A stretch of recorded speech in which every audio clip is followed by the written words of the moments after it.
My gosh, Kali! Ang tagal-tagal na nun!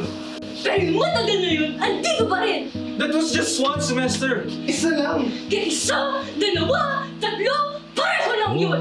Nakalimutan mo pa rin mag-fill up! Puyat ako nun! Ano bang kulusot yan?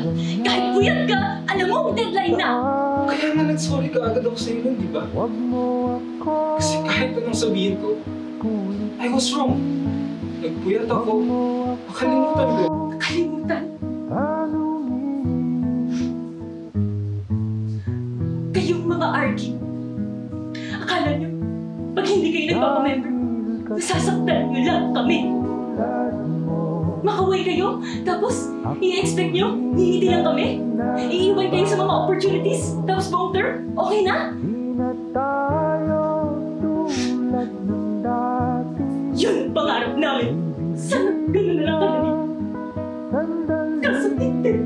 Walang tigil ang tubo ng utang namin. Pinipilit yung bigyan ng maraming benefits. Bakit hindi nila napansin? Para pa months na rin ako. Ngayon ko lang ba sa mga announcements? May mali ba sa akin? Bakit ba ako? Hindi niyo ba nakikita ang efforts namin? Tulit ba kami? No. Pero why? Why hindi ka pa nagpapamember sa'yo, Apsa? Be a part of our growing family. Tara na, sa'yo, Apsa.